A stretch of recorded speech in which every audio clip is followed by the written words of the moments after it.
Hi, and welcome to this week's episode of Real Talk. These are your lunchtime lives that aim to break silences, shatter glass ceilings, and challenge social norms. I'm Martha DaCosta Sherwood, your transformational empowerment coach. And so today we are talking about why operating on autopilot is hindering your progress and how to turn things around. So, now this is a topic quite close to my heart. Most of the topics that we do are. I like to talk about things that really get underneath my skin, and as we say, just challenge what everyone's always saying out there, and deal with all of the kind of difficulties or discriminations or inequalities that we see. And so, autopilot. So, living on autopilot is basically the opposite of us living mindfully. And so when you're on autopilot, you're letting your brain's automatic function, which it has anyway, it kicks into our daily habits. We have that automatic function and it's important, but it's autopilot is where it does pretty much everything that we do in life. So we just automatically, without thinking, so that's why we're not being mindful, without thinking, the habits and the things that we do in all parts of our life just happen. And what happens as a result of that is we kind of end up getting caught up in a spiral of mundane living. So if any of you feel like that, it might be because we're living on autopilot. So let me go a bit deeper and ask yourself this. Does life happen to you, or are you making life happen? Martha, what do you mean? Let me give you an example. And this is like classic for me. Just imagine if you're a driver, or even if you're not, but just imagine you're a driver, you've driven home from work and you come in and I was going to say to you, so how was your trip? How was your journey? How many of you would remember the journey? Like, do you not ever get yourself in that position when you come home and you think, I don't even know how I got here? Like, do you remember the turnings that you made? Do you remember the scenery that you passed? It just became so automatic that you weren't paying attention to the journey and the route and the things that happened. That's what happens in life when we live on autopilot. It becomes natural.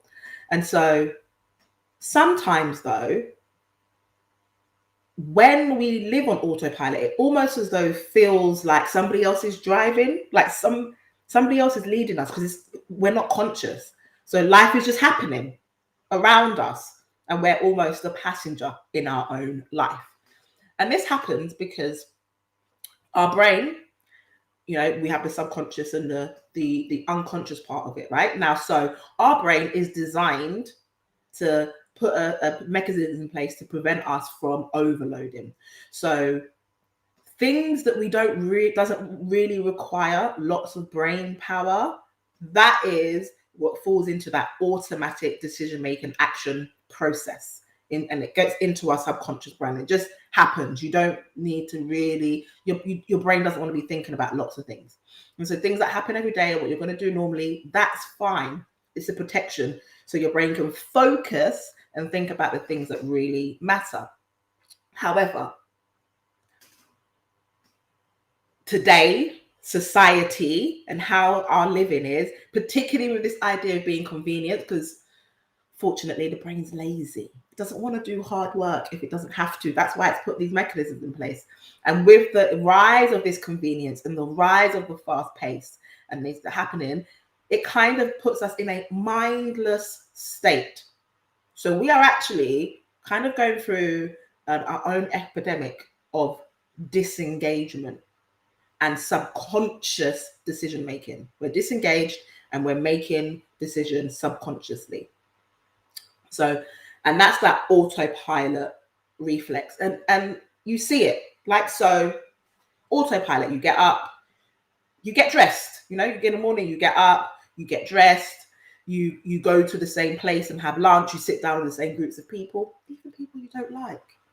It's just the thing that you do. You didn't think about it. You didn't think, oh, this is what I'm going to eat today potentially, and these are the groups of people that I'm going to sit down and eat with. You didn't take a second thought. And I'm not saying that you need to second guess and you need to overthink every single part of your life. No, you don't need to.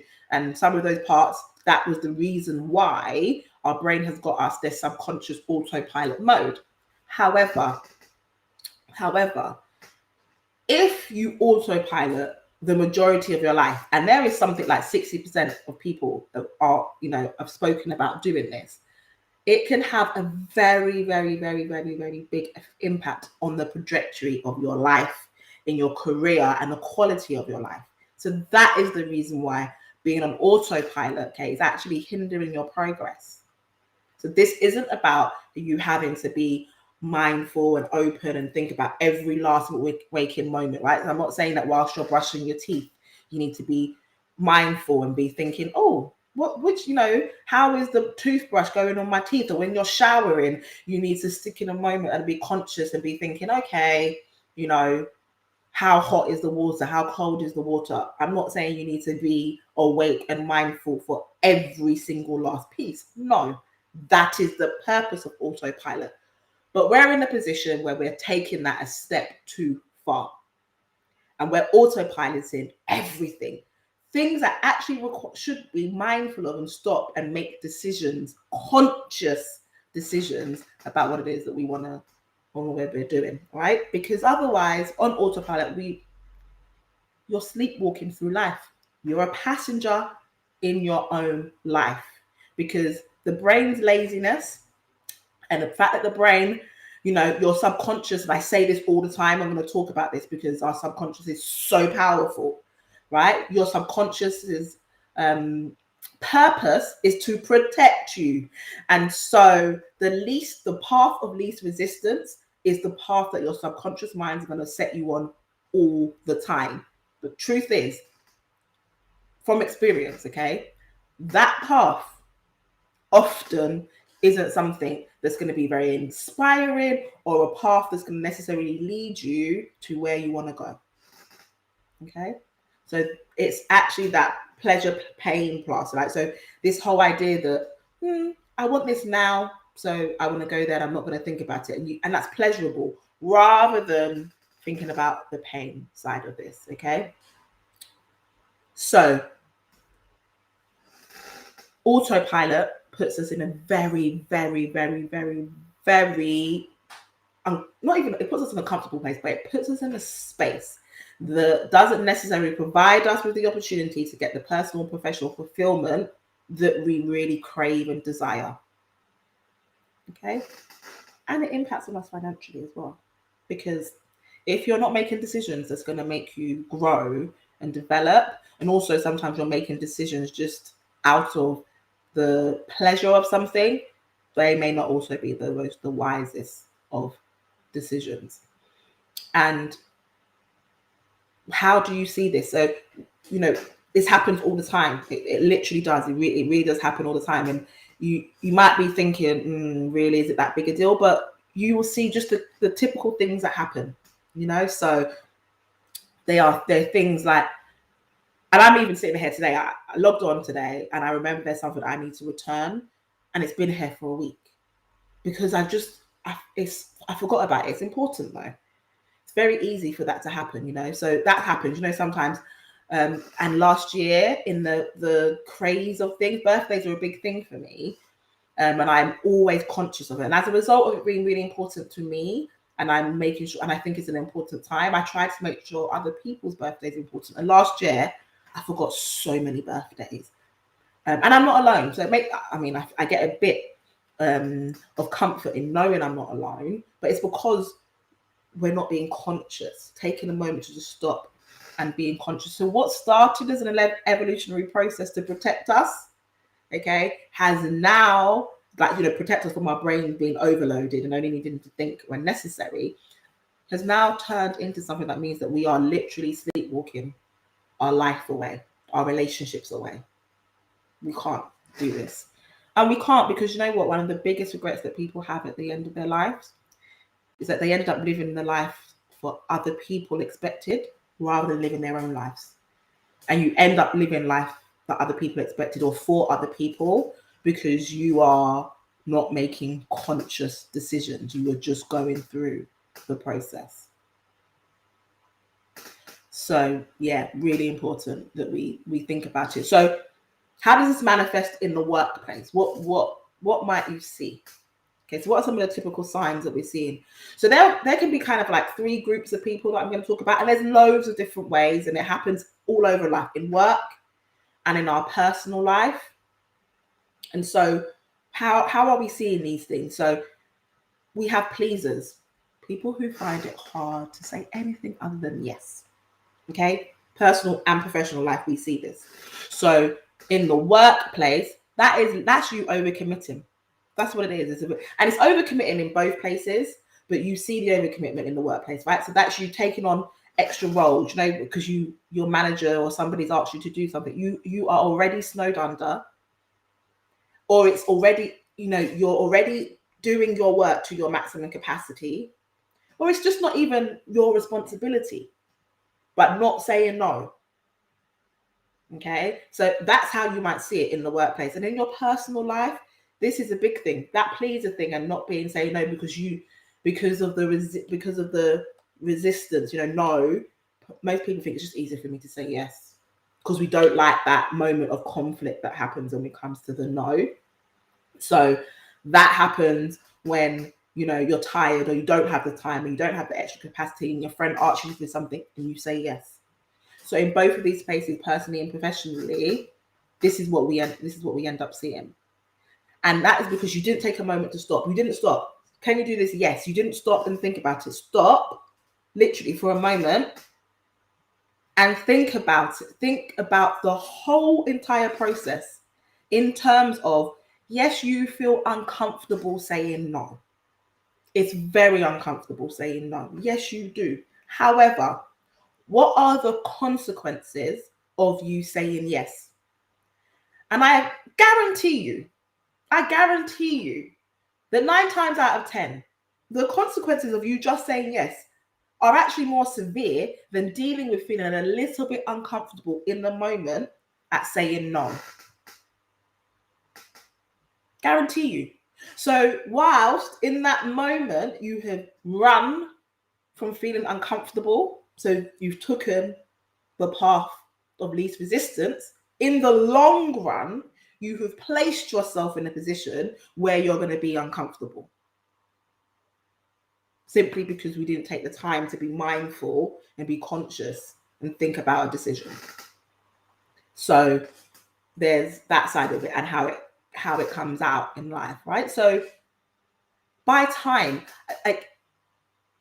I'm not expecting anybody to go from being the person that says yes to everything to being the person that overnight says no.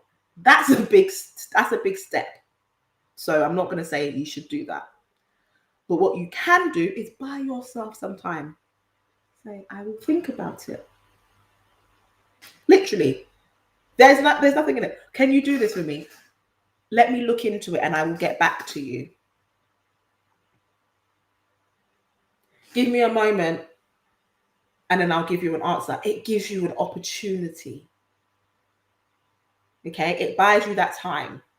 So you don't have to deal right in that moment with the feeling, the uncomfortable of saying a no in that time.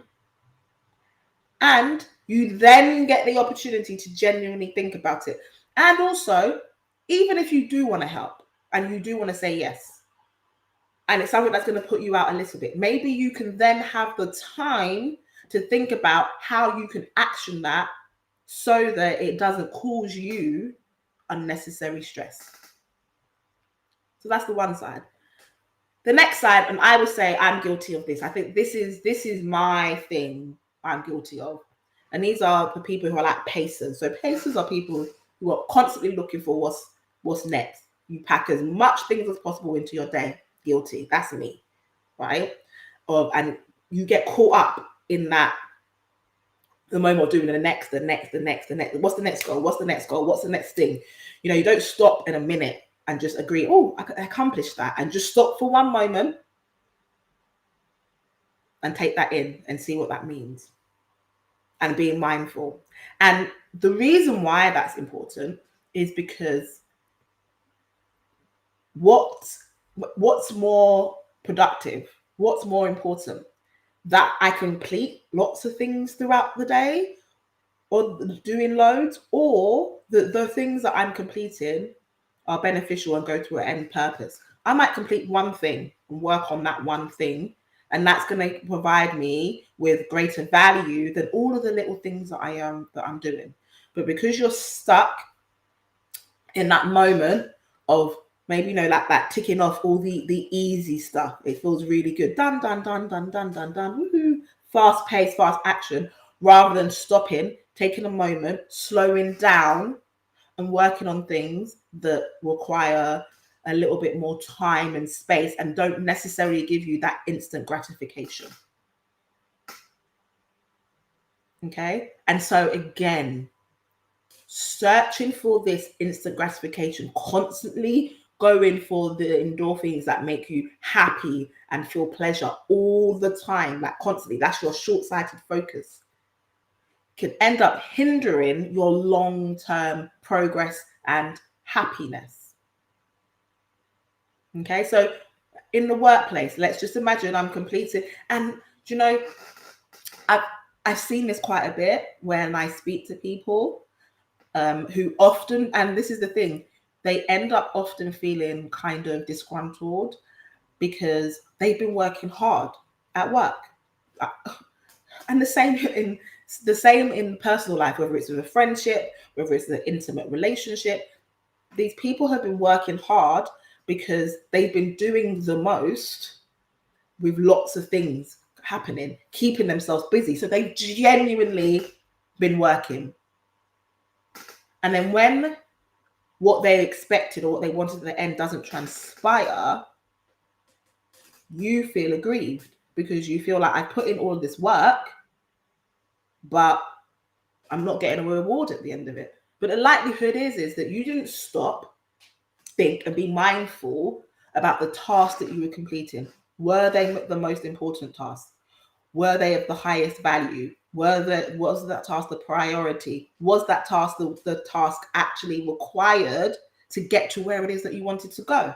Or was it just activities that you were doing to show that I put effort in and I've been working and I've completed something?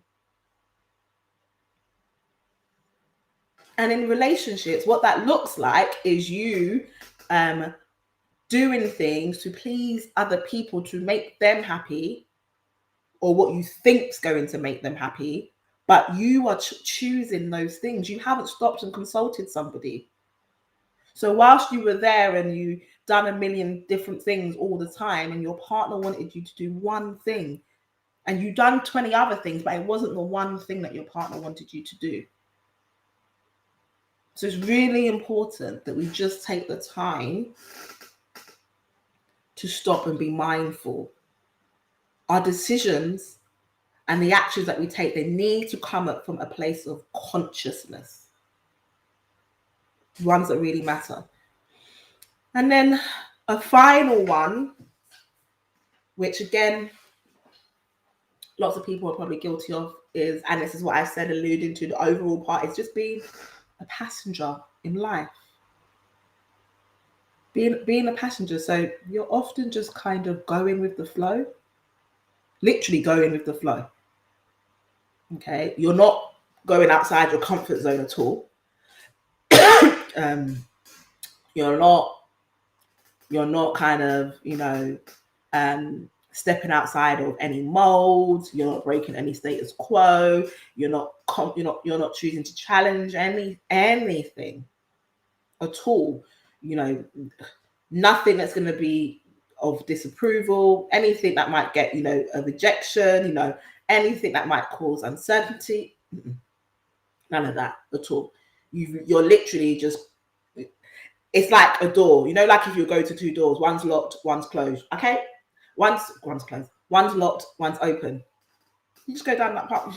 You're not even thinking, okay, why is that door locked? I mean, typically, if something's locked, we might have something of value behind it. No. Let me just go here. So you just keep going through all the open doors, without thinking. But why are you going through those open doors? Why are you letting that person lead? rather than letting somebody else lead. Why are you doing that? Simply because you don't want to use your brain? Simply because in that moment, you'd rather just go with the flow and let other people take control?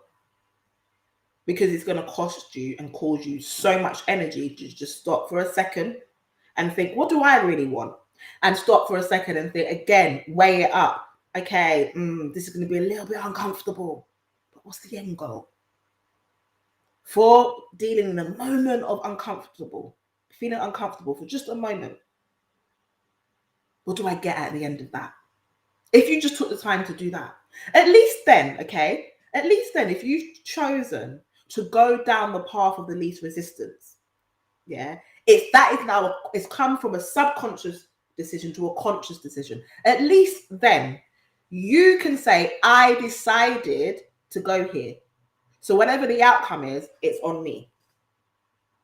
I mean, it's on you anyway, but at least it came from a place of, I decided to be here.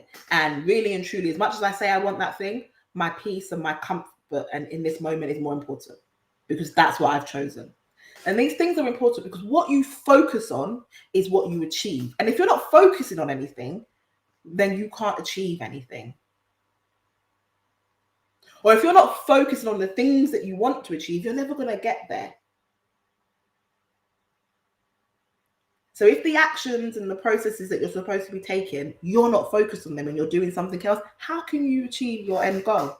You can't. And too many of us are passengers in life, particularly in the workplace. I mean, this is a big pet peeve for me. Okay? It is not your employer's responsibility to move you up a career ladder. It is not your employer's responsibility to make sure that you are being satisfied at work. That's your responsibility. That is yours. So you can't just sit there and wait for them to see you and wait for them to appreciate you and wait for them, because what's going to happen is they are going to push you and prod you and poke you in the direction of travel that is beneficial to them. And that is the same with anything in life. Any relationships that you are having, anything that you are doing, people are making decisions and taking action based on things that are beneficial to them. So if you don't take conscious action, then somebody else is going to do it for you in some way, shape, or form. So you need to get back in the driver's seat, because this life of autopilot and us doing currently just focusing on happiness and convenience, like I'm pro happy. That's what the point is in life. Like anything that's going to come and disturb my peace, I'm trying to get away from that. Anything that's going to reduce my level of happiness, I'm trying to get away from that. So I'm not saying that we shouldn't try to get there, but we should not be blindsided. We should not be short-sighted. We definitely should be sleepwalking through life. So when we are searching for that happiness and we're striving for that, it needs to come from a place that we have made a conscious decision, and not something that we have let a process that was about us not feeling overburdened in thought be our default decision-making process. Because our subconscious doesn't have the ability to really analyze information. It's got one purpose: keep you safe. Okay? And it can't really distinguish between how feeling a little bit uncomfortable might be better for you long term. That can't be where you're making your decisions from. It just can't be. So you need to get back in the driving seat. Get back in the driving seat. Yeah? And the number one thing of that is,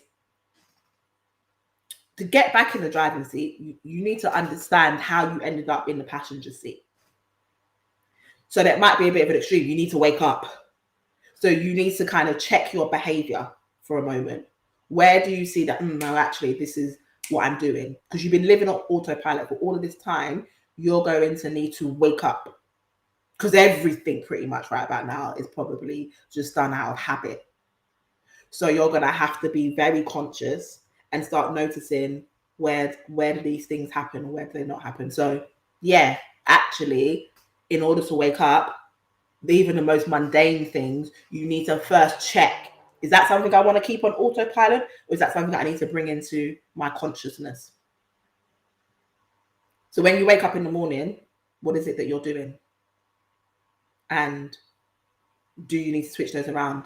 Because those everyday habits and things that we're focusing on are the things that dictate our success in life. So you need to notice, what is it that I'm doing? Like when I wake up in the morning, am I snoozing for half an hour? Because that's half an hour wasted. Am I getting on my phone and going through social media? Do I wake up in the morning too late so I don't eat breakfast? Have I not prepared the night before, so I end up feeling really hungry and eating crap, which is one of the reasons why I'm putting on weight. Right? I don't eat crap because I can't control myself and I crave it. It's because I got to the point where I was so hungry I didn't have time to do anything else. It's that deep. So we need to start being conscious of everything that we're doing, because one thing leads to another. And once we're conscious of those things, we now need to set our GPS. What that means is, where are we trying to get to? Because the decisions that we're making should be based on the end goal. Not just, I want to be happy and feel comfortable. So where are you trying to go? Literally, where are you trying to go? Because right about now, how many of us I'm in London, how many of us can get to Manchester without GPS? And how many of us would do that? I mean, come on, you wouldn't even do that. That's the thing. Let's think about this. If you were going anywhere, you would not just get up and go. So why are you doing that with your life? It doesn't make any sense. So take a moment, honestly, to ask yourself, what is it that I want in life? And where am I trying to go? And then track back. What are the steps that I need to do to get there? Break all of these down. And then what are the daily actions? Because those daily actions are the things that we end up on autopilot. If you're going to autopilot them, they need to be on autopilot to your destination. Okay, that's when you kick in. That's when you hit cruise. Yeah, we've got the destination. We've keyed that destination in the sat nav. Okay, and whilst we're in London trying to travel our way around all those roads, we focus, we're conscious. But once we get on the motorway, cool, we can now go on autopilot, cruise, and go. But there has to be some things done before that. Okay, so make sure you do that. And once you've done that, what that does is it enables you to bring meaning to these daily routines that you're doing. There's a purpose behind it. You see, kids, they're always like, why? Kids ask why all the time because they need to understand. As adults, we stop saying the why as much, but we still need to understand. And there needs to be purpose behind it. And when there's purpose and meaning behind the things that we do, we're more likely to stick to it. So if you know that you need to get up 30 minutes earlier so that you can eat breakfast, so that you don't get into that state where you feel super hungry, so that you don't actually spend extra money on takeaway or on something rubbish when you're trying to live a healthy lifestyle, that whole process means that your whole routines are going to be different because there's a purpose for those routines. There's a reason why I get up early and I don't snooze my alarm. Yeah, there's a reason why I prepare my lunch the night before. There's a reason why I go to the gym in the daytime. There's a reason why I take Sundays out and I stop doing work. Yeah, there's a reason why Friday nights is date night. There's a reason why Saturday mornings for the kids. Because you're being conscious and you're likely to stick to all of those processes. Because you're conscious about everything that you'll do, all of those routines. Yeah. And in order to remain conscious, because they're still routines which you're naturally going to fall into a default mode. So once you've got into that habit of waking up at 5 a.m., that's going to become normal. You still need to remain conscious. So at the times, anytime you feel like you've just said yes, or you've removed away from a bit of tension, and you're going to still just stop. Please stop. All I'm saying is, before you make decisions, stop, and don't just regurgitate them directly. Stop and take a moment. That's what you need to do. You need to stop and give yourself a moment to make a conscious decision and not a subconscious decision. The answer might still be yes, but we need to make sure that all of our decisions are coming from a place of consciousness whenever we're doing, because that's going to help you make those better decisions. Yeah. And those better decisions are going to lead you to a place of fulfillment. Guaranteed. That one is guaranteed. If you have set your direction of travel, this is where I'm going. And throughout life, the routines and the decisions that you are making are going towards that path, you are going to feel fulfilled because you're on a journey. And you can deal with not quite being there yet. There might be frustrations and there might be processes, but 9 times out of 10, when you're frustrated at work and you're frustrated with your partner, you're frustrated with a friend, or you're frustrated with other people, most of those things, those frustrations come from because you feel like you don't have control, or you feel like it's not your purpose, it's not your path, it's not your goal, it's not for you. But most of these things are about us because we can't control other people. So that's why it's really important that you're on the right path. So I'm leaving you with, you need to make sure you are thinking every single day about the decisions that you are making, because life continues and goes on. But you can be a passenger in your own life, or you can be in the driving seat. But either way, the car's going to go. So you need to decide which one of those you're going to be. And on that note, I look forward to seeing you next week. Goodbye.